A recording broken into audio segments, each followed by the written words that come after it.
In this Sikha, the Rebbe is speaking about the Pasuk V'hoya Ekev Tishmon. Rashi tells us that it means the light mitzvahs that a person might trample on with his heels. If you even listen to those mitzvahs, you'll be rewarded. The Medrash Tanchuma, which seems to be the source for what Rashi is saying, says it a little bit differently. The Medrash Tanchuma says the light mitzvahs that people don't pay attention to them and throw them tachas ikvei and throw them under their heels. So the Rebbe says we need to understand. Rashi's explanation seems quite obvious and simple what it means. A person stepping with their heels means he's disgracing these mitzvahs, he's not treating them properly, so I understand why we're speaking about heels. We step on things with our heels. But mashlichinois, and throwing the mitzvahs, which seems to be not fulfilling the mitzvahs, what does that have to do with putting them under the heels? If we're not doing the mitzvahs, we're throwing them completely out, then it has nothing to do with the heels. They're just completely thrown out. Why this expression, under the heels? The Rebbe says, let's look further in the Medrash. The Medrash says, David HaMelech says, Lama ira b'meiro, what am I concerned about in the days of bad? Avoina kevi yisubeini, I'm worried about those sins that are compared again and related to the heel. That means David HaMelech is saying, I'm not afraid of the strict inyanim of the Torah. I'm afraid of those light mitzvahs. Maybe I was over on one of them. Maybe I didn't do it properly because it was a light mitzvah, where the truth is, we are told, have a zoyer b'mitzvah kala. We need to be strict with a light mitzvah as much as a chamur, as much as a strict one. So the Rebbe says we don't understand. David HaMelech was surely careful with every single mitzvah. In fact, he himself says a pasuk, Gam avdecha nizar bohem b'shamram ekev rav. Ekev Rav is referring to those light mitzvahs, and he says your servant was very careful with all of those mitzvahs. So knowing that he's careful with all of those mitzvahs, what is he afraid of in the previous mentioned pasuk?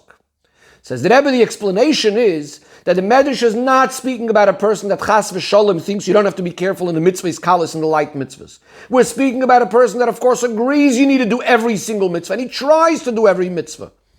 Mashlichin tachas ha'akev means, throwing under the heel means, he's delaying the mitzvahs, pushing them off for later and later, past the heel, so to speak. Meaning to say, this person argues, first I will do the important mitzvahs, the mitzvahs associated with the head, the strict mitzvahs. I'll make sure that they're done properly. Then I'll do the mitzvahs that are maybe a little bit closer in strictness. And only at the very end, I'll look at those mitzvahs that are compared to the heel. And further down, maybe also on the idea of a hidur mitzvah, on lefnim mishuras, and then beyond the letter of the law, etc. This person argues you can't start off with a heel. You have to go in an orderly fashion. You have to prioritize. So we have to start off with the important things. And as long as I didn't finish with the important things, there's no way I can do the other things. I can't start doing things of beyond the letter of the law if I'm not doing other mitzvahs properly. And the Rebbe gives examples. The Rebbe says, we come to a Jew and we say, you have to have Avos Yisrael even to someone you never met. And the person says, wait a second, I'm not even perfect with Avos Yisrael, even to the people that I do know. How can you expect with me this other level of Avos Yisrael? Another example, we come to a person and say, you have to be careful in Shiurei Chitas, make sure to learn a Parsha Chumash with Rashi every day. Say every day the Shir Tanya and the Shir Tehillim, etc. So he says, how can you expect that of me if in some areas maybe my davening isn't even so perfect?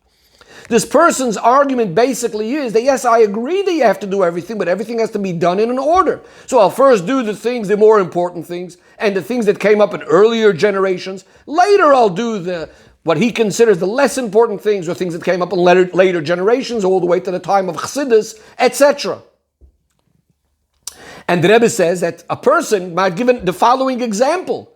He says, one time, I was discussing with someone an inyan of Avos Yisrael to act in a way of Lefnim Yishuras Hadin, and the person says, you can't go in this order. He says a mashal, this person responded with a mashal. He says, imagine someone walking in the street without clothes, but he's wearing a tie. So what the Rebbe is saying is that this is what some people argue, that you have to go in an orderly way, and therefore they delay and push off to eventually do some of these mitzvahs. Says the Rebbe, even though based on logic and even logic of Kedusha, this might make sense. Nevertheless, says the Rebbe, the truth of the matter is that an absolute Yesoid in Yiddishkeit and Torah is the idea of Emunah and Kabbalah soil. And as far as Emunah and Kabbalas oil is concerned, we have to be as careful with the lightest things as much as with the strictest things. Because the point of all mitzvahs is that it's a mitzvah, is a connection to Hashem. And that's true in all mitzvahs equally, from the strictest to the lightest. And therefore there's no room in starting to make these priorities and saying that this is the head and this is the heel, etc. This is something that came from Anshe Knesset Hagdolah, this is something that came in later generations, because the bottom line is that in each and every one of these things we're connecting with Hashem. It's only that the Yetzer Hara, because he's so sly and so crafty, he is the one that's coming up with all of these excuses and these mishalim of why we shouldn't be acting in this way. But we must always remember that this is the Yetzer Hara. Because the condition for Torah is the idea of Nasa before Nishma. We do things even if we seem to be doing as the Pasuk describes and says. The Rebbe quotes a Pasuk, Mi Iver Kiyim Avdi, that some people may consider us like blind. We're acting like the servant without actually thinking. But the truth of the matter is that this is the attitude, the way a Yid goes with absolute emunah. And the Rebbe tells a story that the Frierdiker Rebbe had one time hired a Melamed for his daughters. And this Melamed was of the opinion that you can't teach the little children things of miracles, things that are not logical. He thought he could only teach things that make sense, al pi seichel, and so on and so forth. And when the Rebbe Rashab heard about this, immediately this Melamed was fired. In the footnote, the Rebbe also tells a story about a certain person that also pretended to be a Melamed, but in fact was one of the people of the Maskilim from the Enlightenment movement, came into the Alter Rebbe, and the Alter Rebbe asked him how he explains the Pasuk that describes Yitzchak becoming very frightened at the time over there with the brachos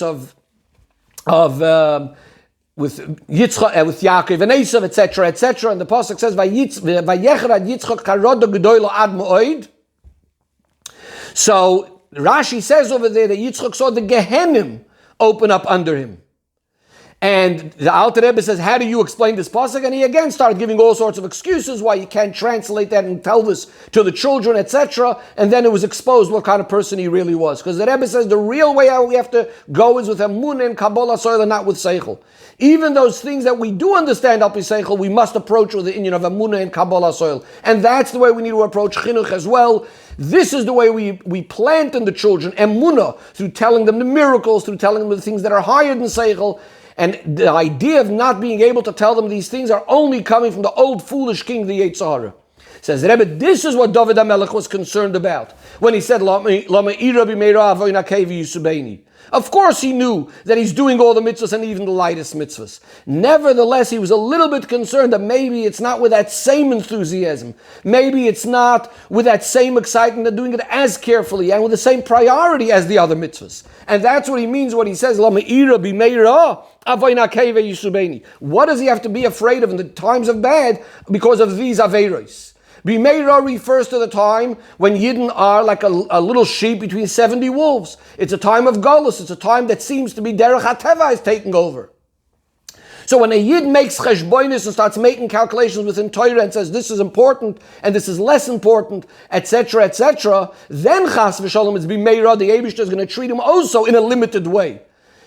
However, when the person doesn't make any of these calculations, he's connecting directly with the essence of Hashem and he recognizes that this is what happens in every single mitzvah. He has nothing to be afraid of because the Eibishter is, of course, in charge and the boss over everything, including nature. And therefore, the Eibishter protects him and gives him all the brachas, b'manachayim, zoyner devichat to each and every one. As the pasuk goes on to say, V'hoya Ekev tishmu and V'hoya is a lashon of simcha, when we do these mitzvahs of the heel, just in the same, with the same enthusiasm and importance as the mitzvahs of the Rosh, and the Eibishter keeps all of the promises, all of the brachos, v'ahevcho v'irachecha v'yirbecha, as the pasuk says, Baruch tiyeh mikol ha'amim, and b'karev mamish, will all be ala adam asher nishba lavisecha, loses lach.